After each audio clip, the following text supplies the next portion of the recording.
The grizzly's roar split the mountain air like thunder as Teresa Lawson stumbled backward over a rotting log, her torn dress catching on brambles, and her heart hammering so hard she thought it might burst through her ribs. She had wandered too far from the wagon train seeking privacy, and now death stood on massive hind legs before her, 8 feet of fur and fury with claws that could tear her apart in seconds. A rifle cracked from somewhere above, the bullet striking stone near the bear's feet. The beast dropped to all fours, swinging its enormous head toward this new threat. Teresa's vision swam with terror as a figure emerged from the pine trees like something out of a nightmare. A massive man with wild, dark hair past his shoulders and a beard that obscured half his face. He worked the lever of his rifle and fired again, this time into the air, shouting in a voice that seemed to shake the very mountains. The grizzly huffed, torn between two potential threats, then turned and crashed back into the undergrowth with surprising speed for something so large. Teresa tried to stand, but her legs had turned to water. She collapsed against the fallen log, gasping for breath, her whole body trembling.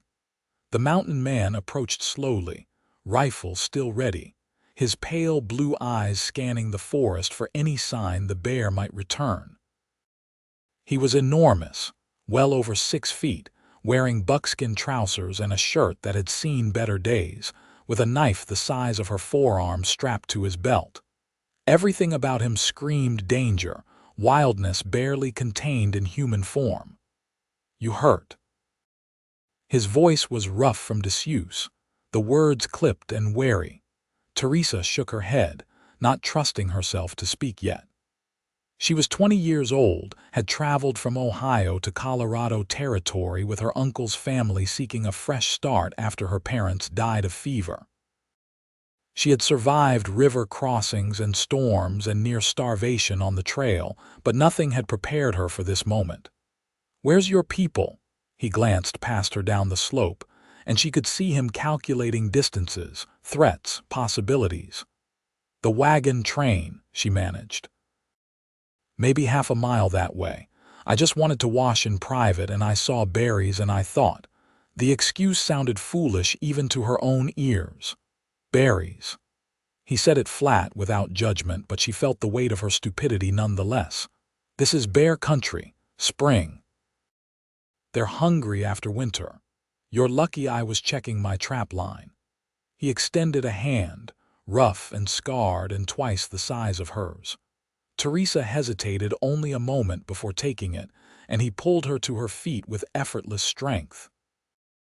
This close, she could smell pine and wood smoke and leather and see that beneath the wild hair and beard, he might be around 30, though the hard life of the mountains made it difficult to tell. "Can you walk?" "Yes." She tested her ankle, which had twisted when she fell. Pain shot through it, but nothing felt broken. "I think so. I'll see you back to your train." It was not an offer but a statement of fact, and he was already moving, rifle cradled in one arm, his stride eating up the uneven ground with practiced ease. Teresa limped after him, struggling to keep pace. They walked in silence for several minutes, the only sounds the crunch of pine needles underfoot and the distant call of a hawk. She studied his broad back, the way he moved through the forest like he was part of it, how his head never stopped moving as he watched for threats. "Thank you," she said finally, "for saving my life. I am Teresa Lawson." He glanced back at her, those startling blue eyes unreadable. "Quinn Garrett. And I was just keeping the bear from a meal it did not earn." Despite everything, she almost smiled at that. "Still, I am grateful." They emerged from the tree line onto a ridge, and below she could see the wagon train circled for the noon meal, white canvas bright against the brown and green of the valley. Quinn stopped, and for a moment something flickered across his face, gone too quickly for her to read. "Can you make it from here? You are not coming all the way. Best not." His jaw tightened beneath the beard. "People and me do not mix well anymore. Before she could respond, a shout rose from the wagons below. Her uncle Marcus had spotted them, and within moments a small group was climbing toward them, her uncle in the lead with his shotgun, her cousin Daniel right behind. Teresa. Marcus reached them red-faced and panting. "We have been searching everywhere. Where have you been?" His eyes landed on Quinn, and his expression shifted from relief to suspicion. "Who is this?" "This is Quinn Garrett. He saved me from a grizzly. I was foolish and wandered too far, and if he had not been there—" She could not finish the sentence. Marcus looked Quinn up and down, taking in the wild appearance, the weapons, the watchful stance. "We are grateful, mister, very grateful. Can we offer you a meal, some supplies?" "No need." Quinn was already backing away, putting distance between himself and the growing crowd. "Just keep better watch on your people.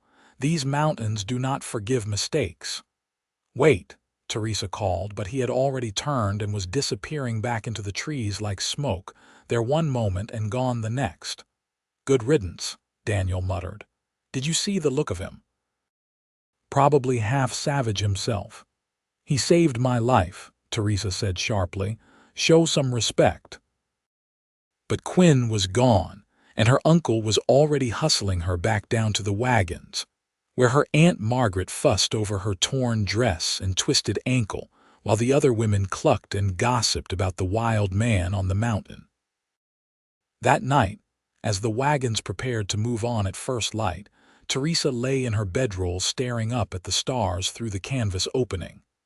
Somewhere out there in the darkness, Quinn Garrett was in his cabin or camp, alone with the wilderness. She wondered what had driven a man to choose such solitude, what had happened to make him say people and him did not mix. She told herself she would never see him again, that he was just a strange encounter on a journey filled with them. But something about those blue eyes stayed with her as she finally drifted into uneasy sleep. The wagon train reached Ardmore, Colorado territory, 3 days later. The town was barely a town at all, just a main street with a general store, a saloon, a blacksmith, and a scattering of rough buildings that served as homes and businesses. But it was situated in a valley with good water and grazing land, and her uncle Marcus had plans to establish a ranch here, to build something lasting. Teresa threw herself into the work of it. They purchased land from a rancher who was selling out and heading back east, a parcel with a small cabin that needed extensive repairs and a barn that leaned at an alarming angle. For weeks, she cooked and cleaned and helped where she could, trying to make a home out of rough wood and harder circumstances. But at night, she thought about Quinn Garrett.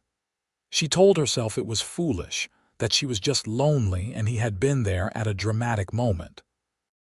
Yet the memory persisted, the way he had moved, the competence in every gesture, the loneliness she had glimpsed in that brief exchange. "You have been quiet," Aunt Margaret said one morning as they worked together in the garden, trying to coax vegetables from the stubborn soil. "Still thinking about that bear, sometimes." It was not entirely a lie. Margaret wiped her brow, leaving a streak of dirt across her weathered face. She was 45, had borne 6 children and buried 2, and had eyes that missed very little. "Daniel has been asking about you. He is a good boy, steady. He would make a fine husband." Teresa kept her eyes on the soil. Daniel was 23, her cousin by marriage rather than blood, and he had indeed been hovering around her more since they had arrived. He was handsome enough, responsible, exactly the kind of man any sensible woman would want. "I have not thought about marriage, Aunt. We have too much work to do. A woman alone out here has a hard time of it. Best to think practical." Teresa bit back a sharp reply. Her aunt meant well, was trying to look out for her. But the idea of marrying Daniel, of settling into a predictable life in this raw settlement, made something in her chest feel tight and trapped. 2 weeks later, she volunteered to ride into Ardmore for supplies. The town was 5 miles from their ranch, an easy trip on the gentle mare her uncle had bought. She needed time alone, space to think, to figure out what she wanted from this new life. The general store was dim and cluttered, smelling of tobacco and dry goods. Mr. Henderson, the proprietor, was a thin man with nervous hands who talked too much and listened too little. She was selecting flour when she heard the conversation at the counter. "That mountain man came down yesterday," a woman's voice said, sharp with disapproval. "Quinn Garrett. Looked like he had not seen civilization in months." "Sells his furs once a season," Henderson replied. "Keeps to himself otherwise. Been up in those mountains near 5 years now. It is not natural, a man living like that. People say he was a soldier before, that something happened in the war that broke his mind." Teresa moved closer, pretending to examine a bolt of cloth. The woman speaking was Mrs. Patterson, the banker's wife, a woman who seemed to consider gossip her sacred duty. "I heard he killed a man back east," Mrs. Patterson continued, warming to her subject. "That is why he hides up there like an animal." "Now, Martha, that is just rumor," Henderson said, though he did not sound convinced. "The man does not cause trouble. He trades fair and keeps his word. Mark my words, men like that are dangerous. All that wildness just waiting to spill out." Teresa's hands tightened on the cloth. She wanted to defend Quinn, to tell this horrible woman that he had saved her life, that there was nothing broken or dangerous about helping someone in need. But she stayed silent, finished her shopping, and left with her supplies and her thoughts churning. That night, lying in her narrow bed in the loft of the cabin, she made a decision that was probably foolish but felt necessary. She would find Quinn Garrett. She would thank him properly, and maybe, just maybe, she would understand why she could not stop thinking about him. The next morning, she told her aunt she was going riding to explore the area, to get a better sense of the land. It was not entirely a lie. She just did not mention. She planned to ride up into the high country where mountain men kept their solitary camps. She had enough sense to leave word with Mr. Henderson, telling him if she did not return by nightfall where she had gone. He looked at her like she had lost her mind but promised to send someone after her if needed. The ride up was harder than she expected. The trails were faint, often disappearing entirely among the rocks and pine. She had no real idea where Quinn's cabin might be, was operating on overheard fragments and guesswork. Twice, she considered turning back, but something drove her forward, a need she did not fully understand. She was beginning to think she would have to admit defeat when she smelled wood smoke. Following it carefully, she emerged into a clearing dominated by a small but solid-looking cabin, built against the face of a cliff with a good view of the valley below. Furs were stretched on frames in the sun, and a garden plot showed careful tending. Before she could dismount, Quinn emerged from the cabin, rifle in hand, his expression hard and wary. When he recognized her, surprise flickered across his face, followed quickly by something that might have been concern. "Miss Lawson, you are a long way from town." She climbed down from the mare, her legs stiff from the ride. Now that she was here, the speech she had practiced seemed inadequate. "I wanted to thank you properly, and I wanted to ask if you were all right." "All right." He lowered the rifle but did not set it aside. "Why would I not be?" "I do not know. You left so quickly that day, and I heard people talking in town saying things." She trailed off, unsure how to continue, his jaw tightened. "People always say things about what they do not understand. You should not have come up here alone. I left word where I was going." That does not make it less dangerous. But some of the hardness had left his voice. He looked at her mare, then back at her. "Your horse needs water. There is a stream out back."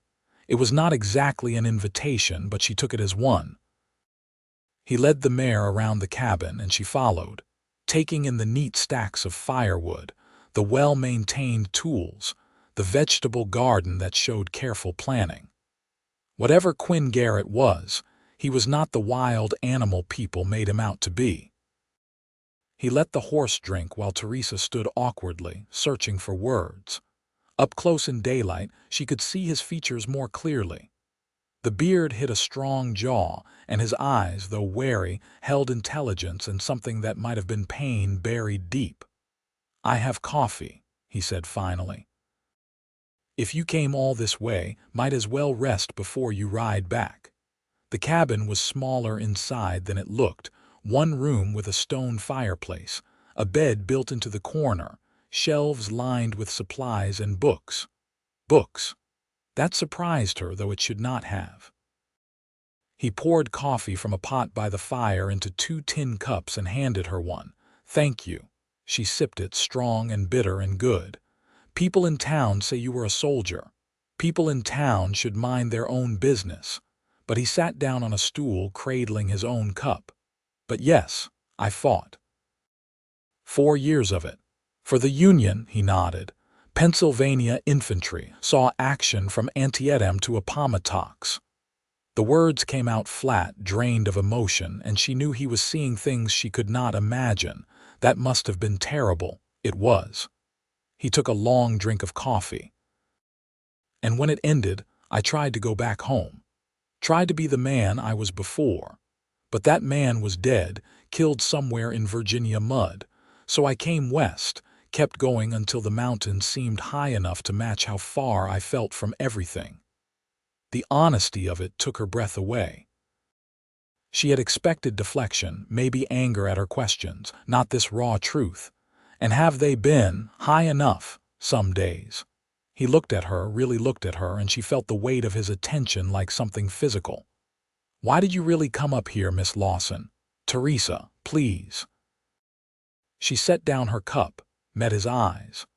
"I came because I could not stop thinking about you, about what kind of man lives alone in the mountains, about why someone who moves and speaks like you do would choose such isolation. Maybe I am dangerous, like the good folks in town think." "I do not believe that. You do not know me." "Then let me." The words surprised her even as she said them. "I am not asking for anything except maybe friendship. God knows I could use one in this place." Quinn was quiet for a long moment, his blue eyes searching her face for something. "You should not want to know me, Teresa. I'm not fit for company anymore. The war took things from me I cannot get back. It took things from everyone. My parents died of fever in a field hospital, treating soldiers. The whole country is broken in some way, but we are still here. We still get to choose what comes next. And you choose to befriend a half-wild mountain man.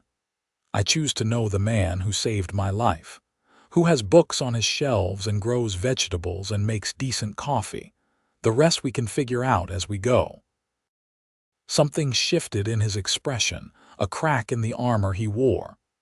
"I am not good at this, at talking, at being around people. I will disappoint you. Let me be the judge of that."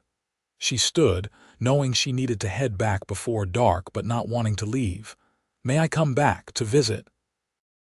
He stood too, and she was struck again by his sheer size, the power contained in that frame. But his voice, when he spoke, was almost gentle. "If you want to risk the ride up here, I will not turn you away. But Teresa, do not expect me to be something I am not. I expect you to be exactly who you are. That is all." She rode back down the mountain as the sun angled toward evening, her heart lighter than it had been in months. Behind her, Quinn stood in the clearing watching until she disappeared from sight, wondering what he had just agreed to and whether he would regret it. Teresa returned 3 days later, bringing supplies she claimed were payment for his rescue. He accepted them with gruff thanks, and they sat on the porch of his cabin drinking coffee and talking about nothing in particular. She told him about Ohio, about her parents and their idealism and their deaths. He told her about Pennsylvania, about the farm his family had owned, though he did not speak of the war. She came again a week later, and then a few days after that. Each visit she stayed a little longer, and each time Quinn seemed slightly less guarded. They fell into an easy pattern of conversation punctuated by comfortable silences. He showed her his trap lines, taught her to identify animal tracks, pointed out edible plants and dangerous ones. "You are a good teacher," she said one afternoon as they walked through the forest. It was late June, the mountain alive with summer, and she had convinced him to show her a meadow he had mentioned where wildflowers grew in riotous profusion. "I just know the land. Anyone could learn it. Not the way you know it. You see things other people miss." She stopped to examine a purple flower. "What is this one?" "Larkspur. Pretty but poisonous. The livestock know to avoid it mostly, but sometimes the young ones need to learn the hard way." She straightened, shading her eyes to look at him.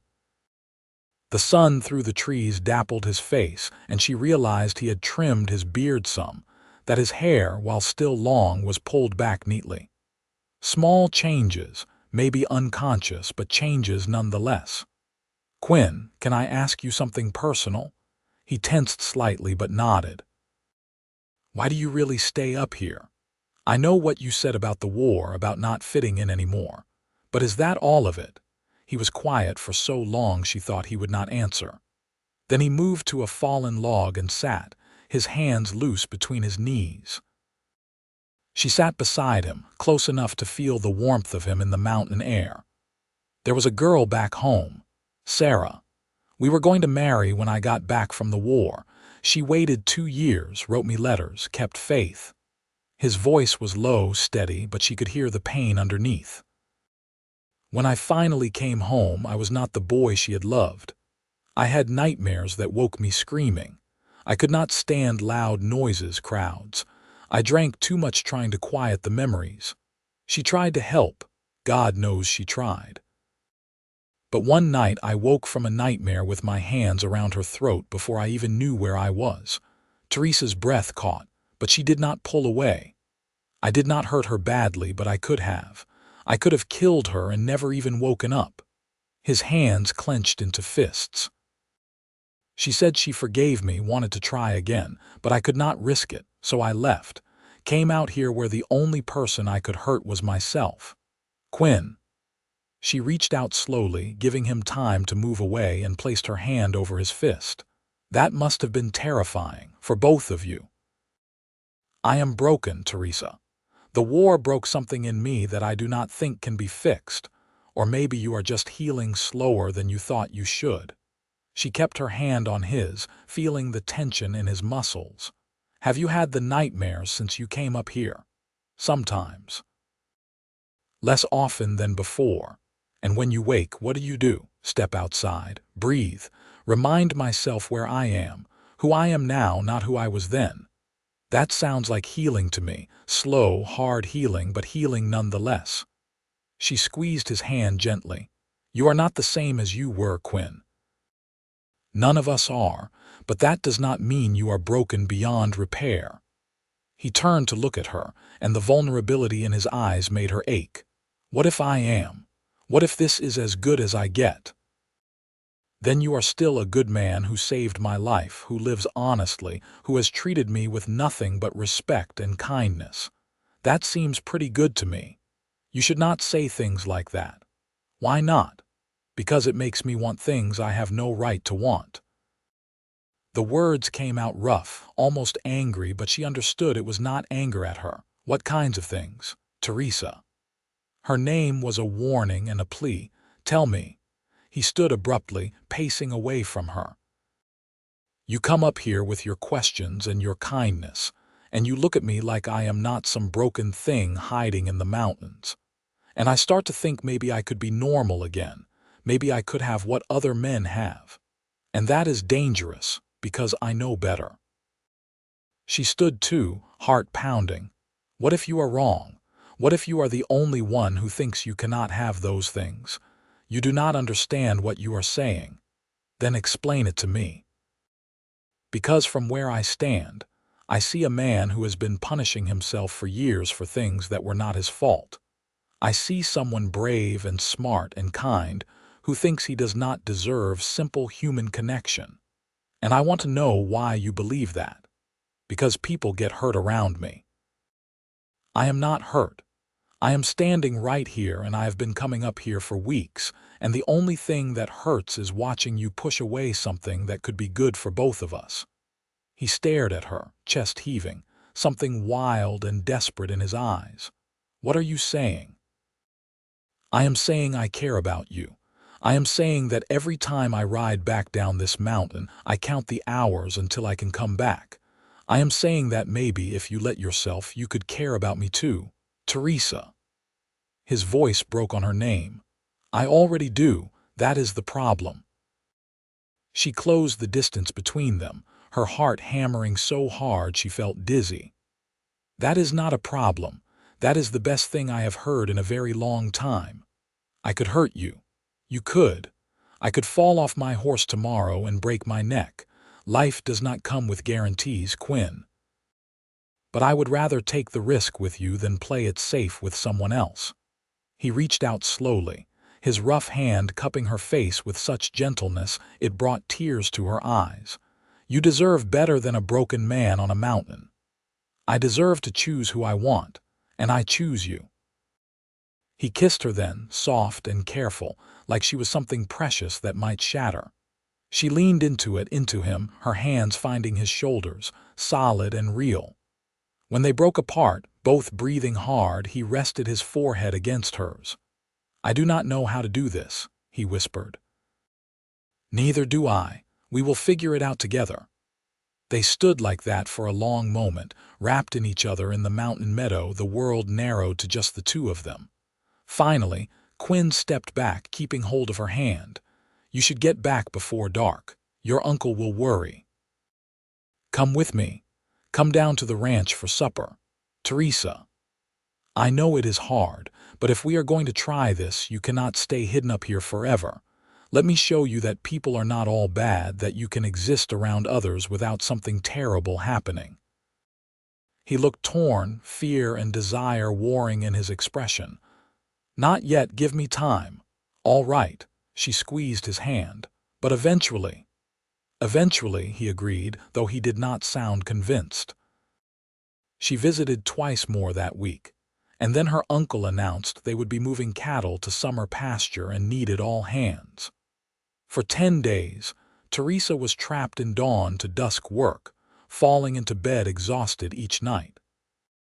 She thought of Quinn constantly, worried that in her absence he would convince himself they had made a mistake, that he would retreat back into his isolation.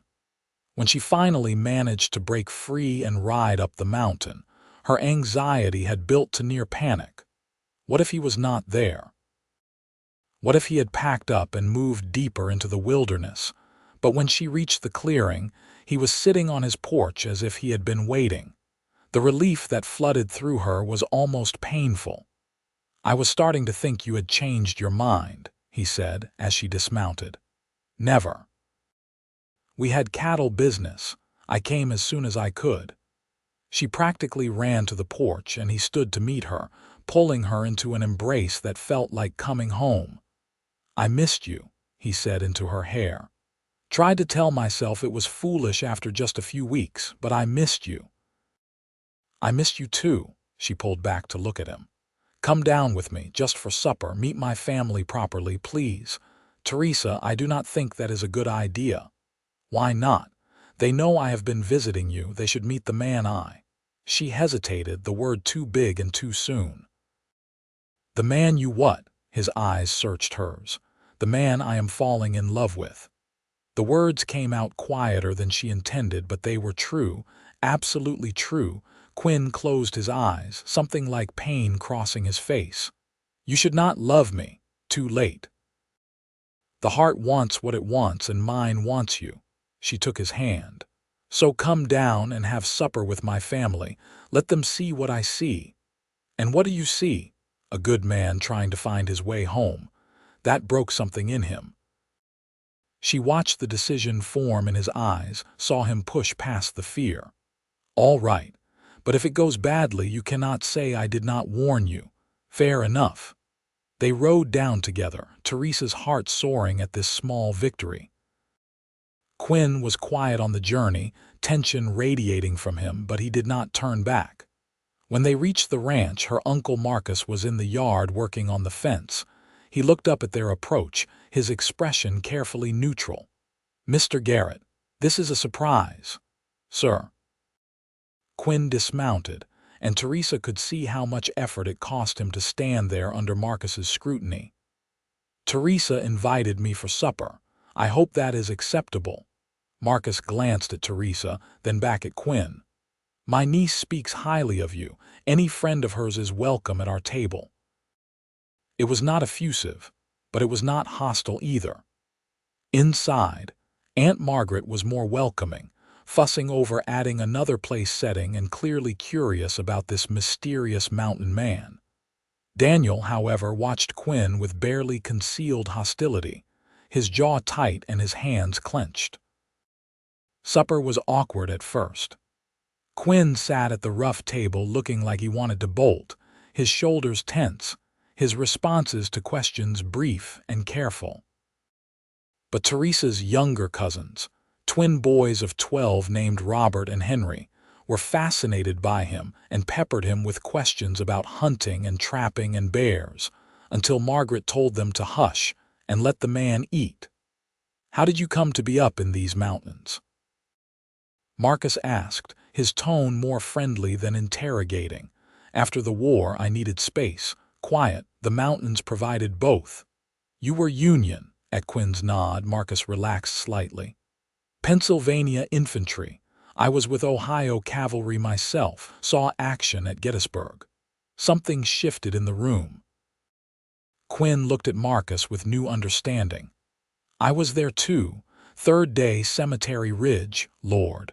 That must have been hell." It was. They looked at each other across the table, and Teresa understood that something was being communicated that she could not fully grasp, a shared experience that needed no words. "Well," Marcus said finally, "any man who made it through that has my respect. And any man who saved my niece's life has my gratitude. You are welcome here, Mr. Garrett." "Quinn, please." "Quinn, and I am Marcus." The rest of the meal went easier. Quinn relaxed fractionally and even managed to answer the twins' questions with what might have been the ghost of a smile. Only Daniel remained hostile, pushing his food around his plate and glaring. After supper, while the women cleared dishes, Daniel cornered Quinn on the porch. Teresa was inside but close enough to hear. "I do not know what your game is, but Teresa deserves better than some hermit who lives like an animal in the woods." "You are right." Quinn's voice was calm, matter of fact. "She does deserve better. Better than me, better than you, better than this hard life out here. But she makes her own choices, and I will respect them even if I do not fully understand them. She does not know what she wants. I think she knows exactly what she wants, and I think that bothers you because it is not you." "Why you?" Daniel's voice rose and Teresa hurried outside. "That is enough." She stepped between them, her eyes flashing. "Daniel, Quinn is my guest and my friend. You will treat him with respect or you will leave." "Your friend? Is that what you call him?" "The whole town is talking, Teresa, saying you have been riding up to his cabin alone, unchaperoned." "Do you know what that does to your reputation?" "I do not care about my reputation." "Well, you should, because when this mountain man gets tired of playing house and disappears back into his wilderness, you will be the one left dealing with the gossip. Get out." Her voice shook with anger. "Get out now, Daniel." He looked between them, his face flushed, then stomped off into the darkness. Teresa turned to Quinn, who was watching her with an unreadable expression. "I am sorry about that. He is not wrong, people will talk, and I will hurt your standing in the community." "I do not care what people think. You should, you have to live here. So do you if you wanted to." She moved closer to him, lowering her voice. You do not have to stay isolated on that mountain, Quinn. You could build a life here in town near people. I am not ready for that. When will you be? He looked away, out at the darkness beyond the porch. I do not know if I will ever be. Then I will wait. She took his hand. However long it takes. That is not fair to you. Let me decide what is fair to me. He pulled her close, and she wrapped her arms around him, feeling his heartbeat against her cheek. What did I do to deserve you? He murmured. Saved me from a bear. Everything else just followed naturally. He laughed, an actual laugh, quiet and rusty but real. It felt like a victory. Quinn did not stay the night, despite Margaret's offer of the barn.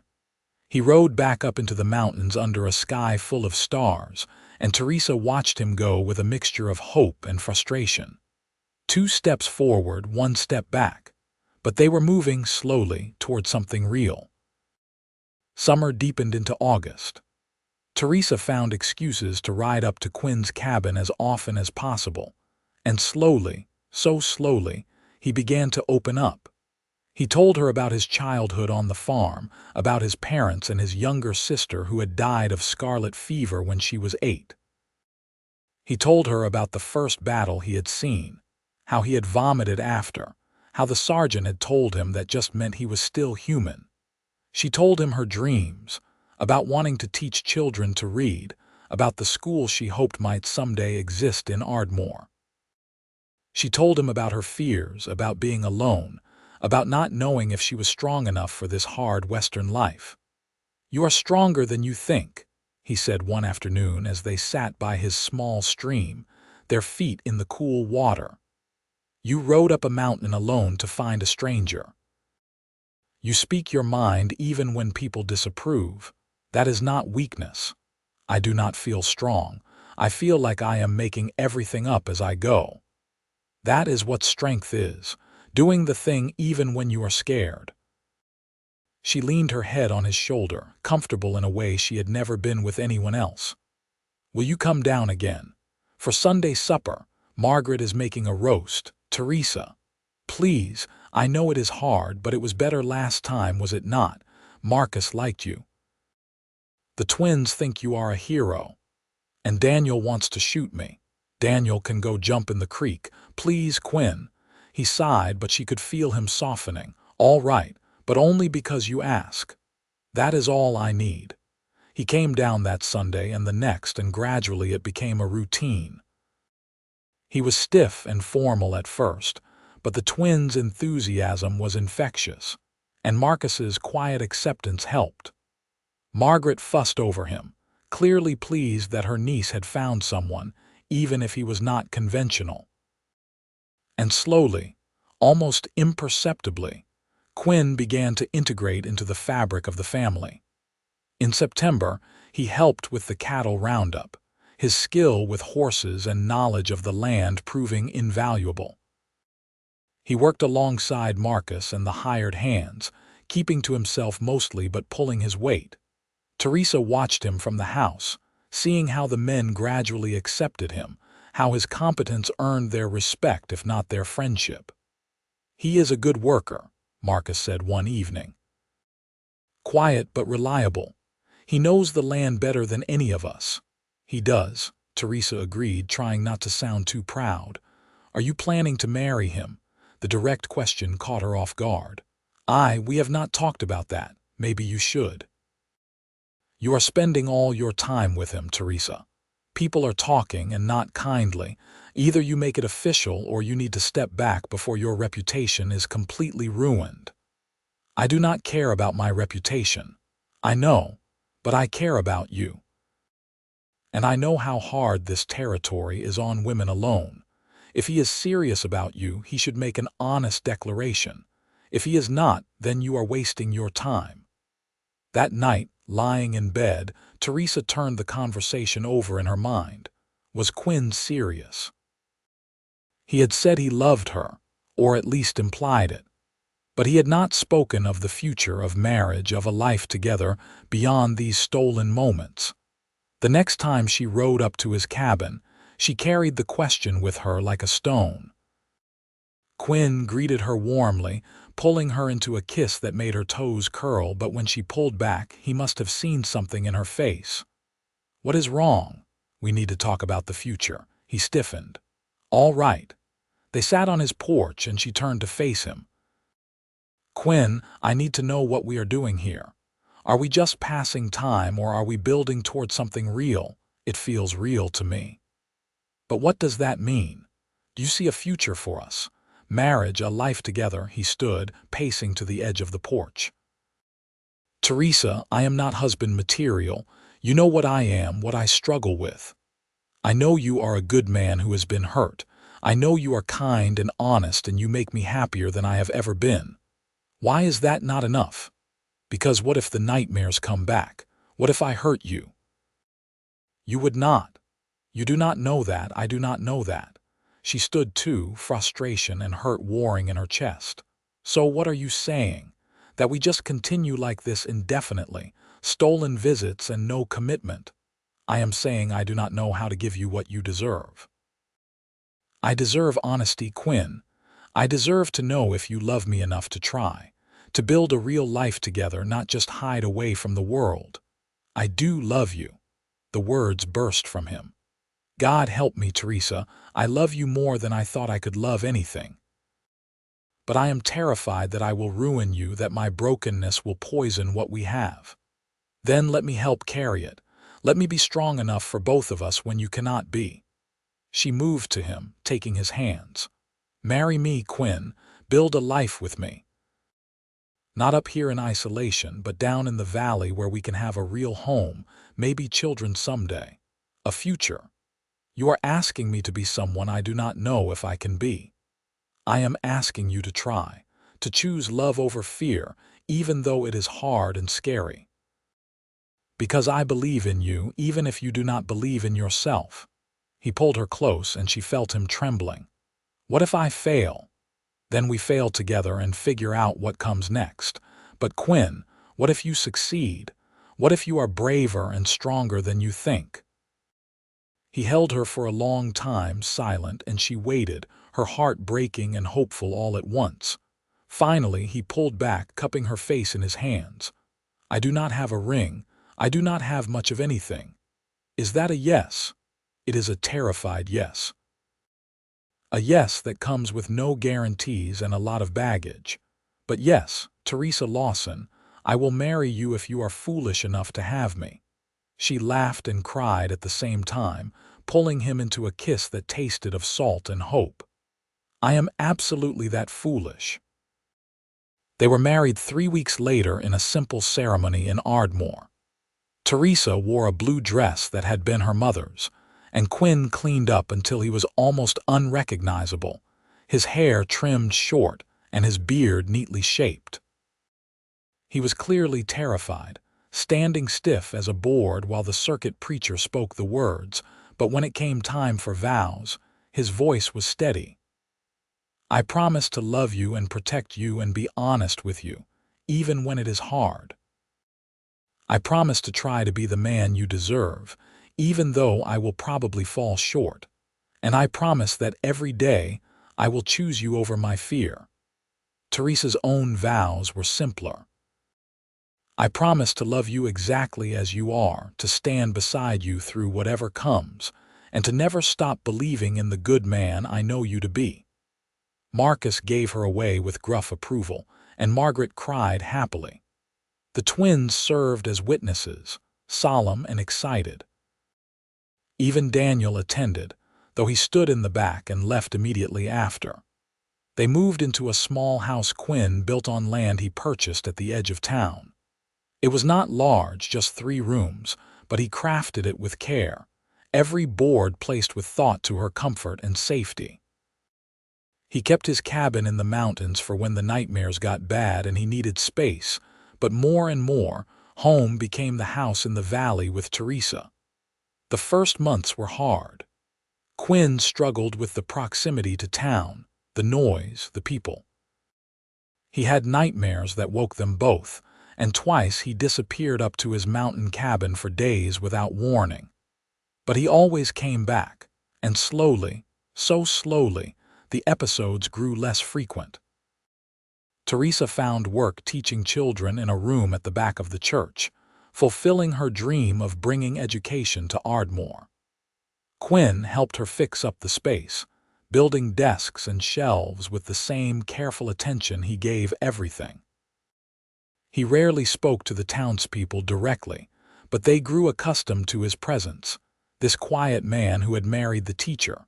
Winter came, harsh and deep. They huddled together in their small house while snow piled up outside, and Teresa learned the rhythms of life with Quinn. He was not demonstrative by nature, but he showed love in 100 small ways. The way he made sure the wood box was always full, how he brought her coffee in the morning exactly how she liked it, the careful way he held her at night as if she were precious beyond words. One particularly brutal night in January, Quinn woke screaming. Teresa jolted awake to find him thrashing, lost in some nightmare battlefield. She had learned not to touch him when he was like this, that it could trigger worse panic. "Quinn." She kept her voice calm, firm. "Quinn, you are home. You are in Colorado with Teresa. You are safe." It took longer than usual for him to surface, but finally his eyes focused on her in the dim light from the banked fire. He was shaking, sweat soaking his nightshirt despite the cold. "I am sorry," he managed. "Do not apologize." "Tell me what you need." "Air. I need air." They bundled up and stepped outside into the bitter cold. The sky was clear, stars sharp and bright, the snow luminous under a half-moon. Quinn took great gulping breaths, his breath steaming. "It was Fredericksburg," he said finally. "The stone wall. We kept attacking and they kept cutting us down, and there was nothing we could do but follow orders." His voice was hollow, distant. "I watched my best friend die 10 feet from me, watched him bleed out in the mud, calling for his mother." Teresa moved to stand beside him, close enough that their shoulders touched. "I am sorry you saw that. I am sorry you carry that. Some things you cannot put down, no matter how much time passes. No, but you can share the weight with someone who loves you."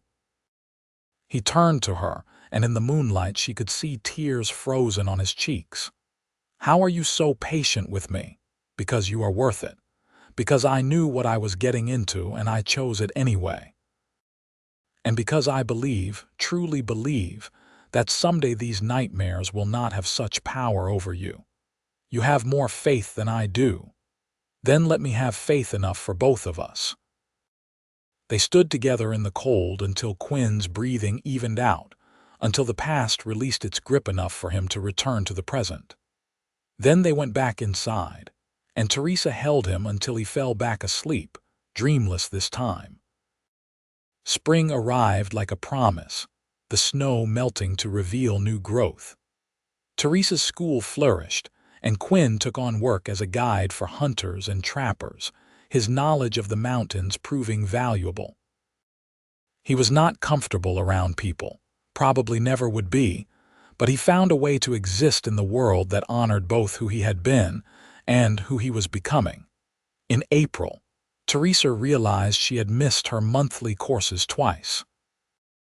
She waited to be sure, then told Quinn one evening as they sat on their small porch watching the sunset paint the mountains purple and gold. "I am with child." He went very still. "Are you certain?" "As certain as I can be. Margaret thinks I am about 2 months along." "Teresa." He said her name like a prayer, wonder and terror mixing in his voice. "I do not know how to be a father. Good thing you have 7 months to learn." She took his hand, placed it on her still, flat belly. "I am scared too, but we will figure it out together like everything else." "What if I cannot do it? What if I am too broken to raise a child?" "You are not broken. You are healing, and you are going to be a wonderful father." He pulled her close, and she felt him shake with silent tears. "I never thought I would have this. A wife, a child, a real life. I thought that died with the war. Well, it did not. It is right here growing inside me, our future, Quinn." The pregnancy was difficult. Teresa was sick for months, able to keep little down. Quinn was endlessly patient, bringing her water and broth, sitting with her through the worst of it. As her belly grew, so did his protectiveness. He hovered, worried, drove her slightly crazy with his concern.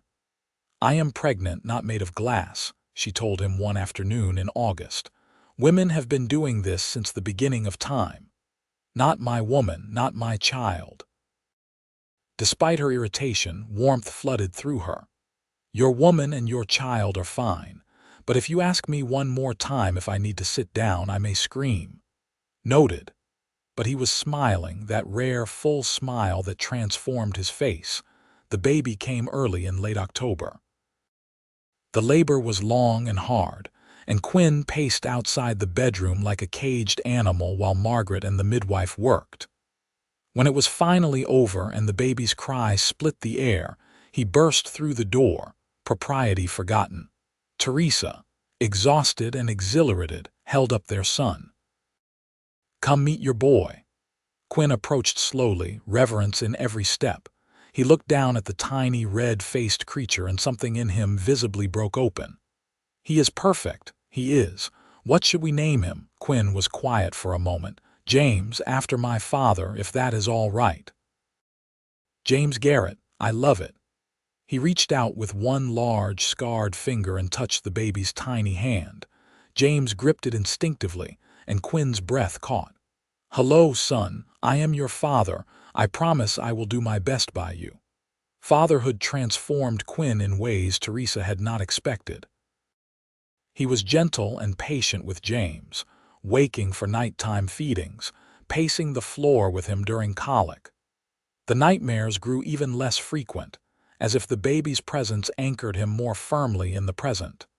The town, seeing Quinn's devotion to his family, softened toward him. He would never be gregarious or social, but people nodded to him on the street, accepted him as one of their own. He was simply Quinn Garrett, the teacher's husband, the quiet mountain man who had found his way home. 2 years later, Teresa gave birth to their daughter, Emily. Then, 3 years after that, another son, Thomas.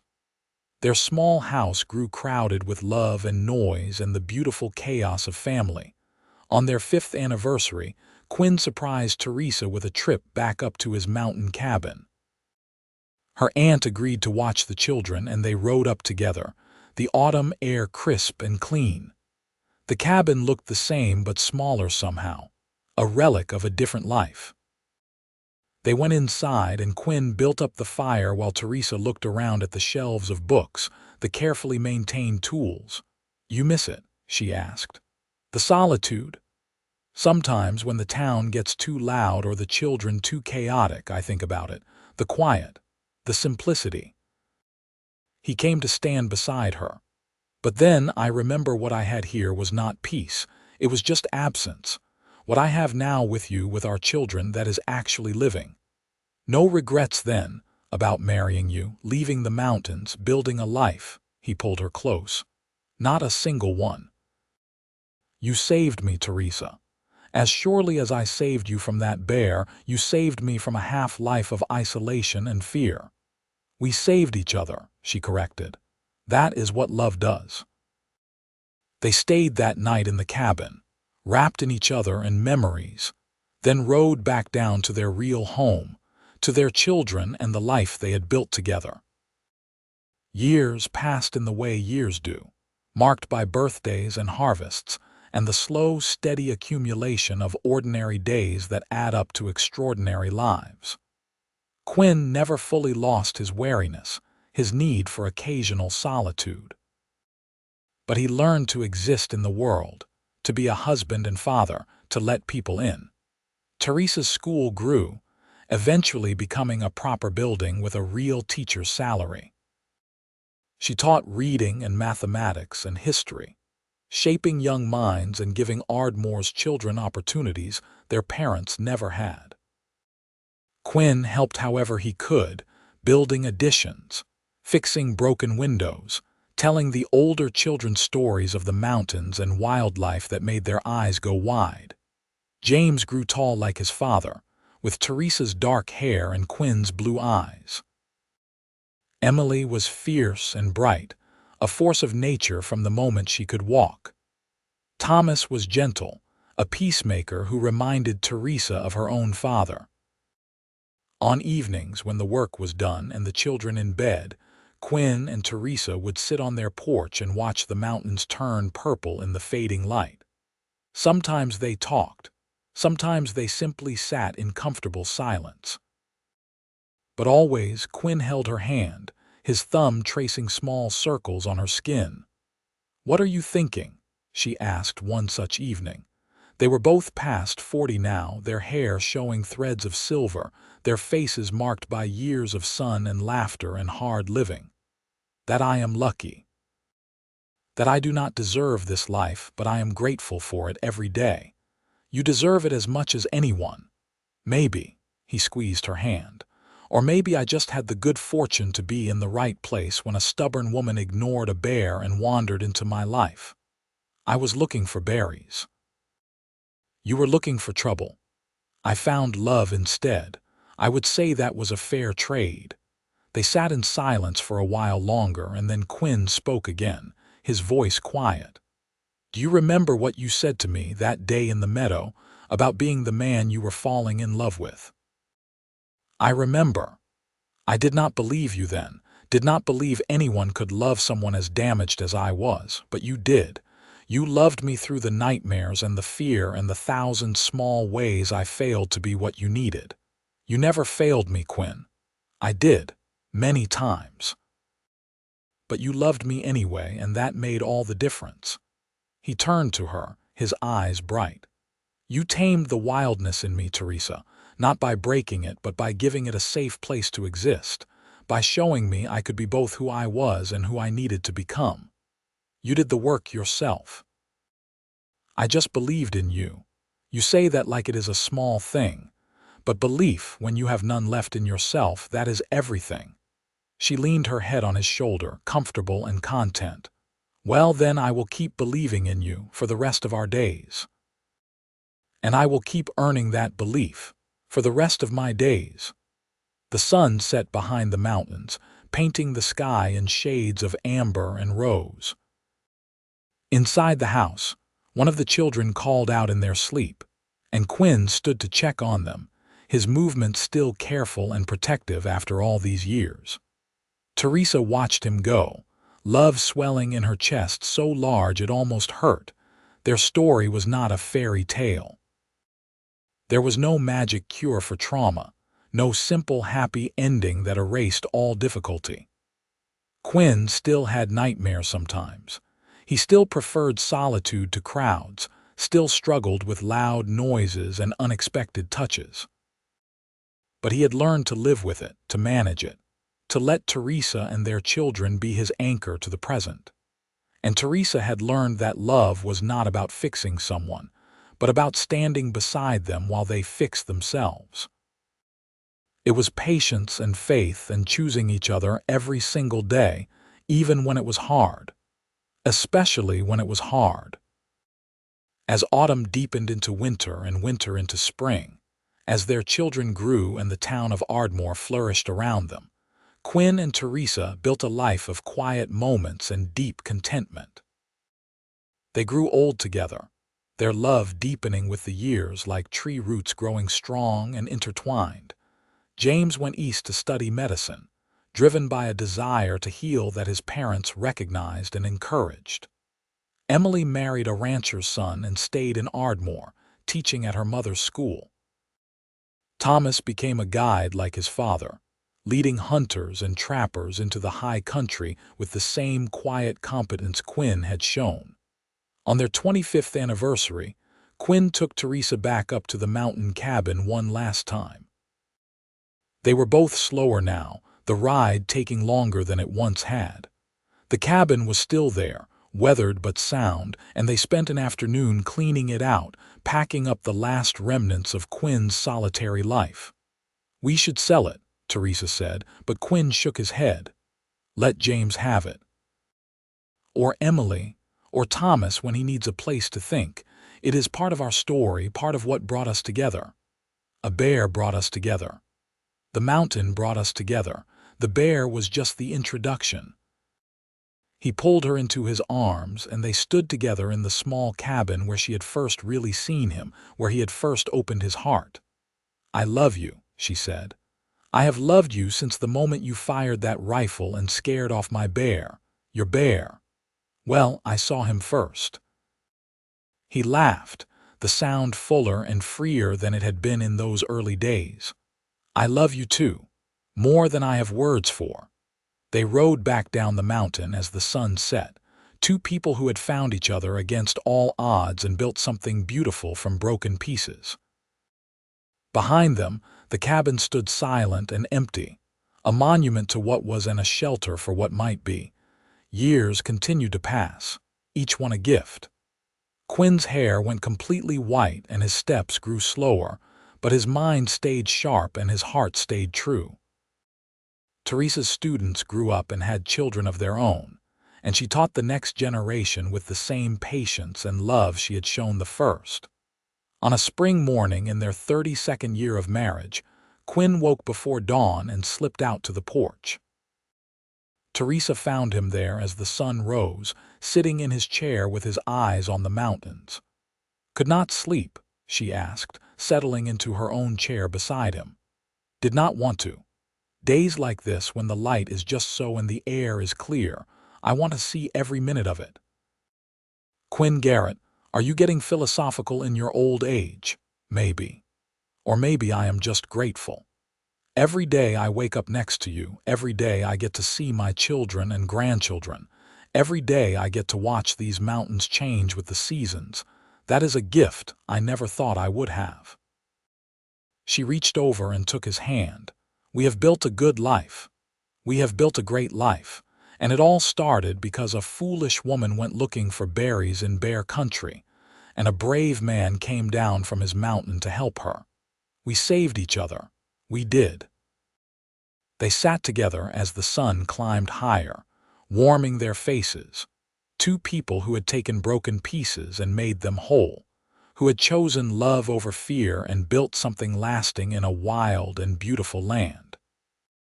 When Quinn died, peacefully in his sleep at the age of 67, the whole town of Ardmore turned out for his funeral. Teresa stood surrounded by her children and grandchildren, and listened as people spoke of the quiet man who had helped them, who had shared his knowledge of the land, who had been a faithful husband and loving father. "He was a good man," Marcus said, "ancient now but still steady." "One of the best I have known." Teresa nodded, unable to speak past the lump in her throat. "A good man. A man who had been broken and put himself back together, who had loved her fiercely and gently, who had given her a life beyond anything she had imagined that day on the mountain when a bear had chased her into the path of her future." She lived another 12 years after Quinn passed, staying in their small house, teaching until her mind started to wander and Emily gently suggested she retire. Her grandchildren brought her joy, and sometimes great-grandchildren who climbed into her lap and demanded stories. She always told them about the bear, about the mountain man who had saved her, who had seemed so wild and dangerous at first, but who had been the gentlest soul she had ever known. About how love could heal things that seemed beyond repair, if you were patient and brave and willing to believe in someone when they could not believe in themselves. On a summer evening much like the one where she had first told Quinn she loved him, Teresa sat on her porch and felt him beside her as clearly as if he were there. The mountains were purple in the fading light, the air sweet with pine, and she closed her eyes and smiled. "I am coming, my love," she whispered. "Wait for me just a little longer." And when she went, peacefully in her sleep with her children around her, those who knew her said she went with a smile on her face, as if she were seeing someone she loved very much waiting just beyond sight. They buried her next to Quinn on a hillside overlooking the valley, where they could watch the mountains change with the seasons for all eternity. Their children placed wildflowers on the graves, the same purple larkspur that had grown in the meadow where Quinn had first admitted he loved her. The small house they had built together became a home for Emily's family, filled once again with laughter and children and the beautiful chaos of living. The mountain cabin was kept as a retreat, a place where their descendants could go when they needed quiet, when they needed to remember where they came from. And sometimes, on clear spring mornings when the light was just so, people swore they could see two figures on the mountain, walking together through the pines, a man and a woman who had found each other against all odds and loved each other through everything the world could throw at them. The story of Quinn and Teresa became part of Ardmore's history, told and retold until it took on the quality of legend. But for those who had known them, for their children and grandchildren and the students Teresa had taught, it was simply the truth of a love that had endured, a reminder that broken things could be made whole, that wildness could be tamed not by breaking it, but by giving it a safe place to exist, and that sometimes the greatest courage was not in facing a bear, but in opening your heart to another person and trusting them with your broken pieces.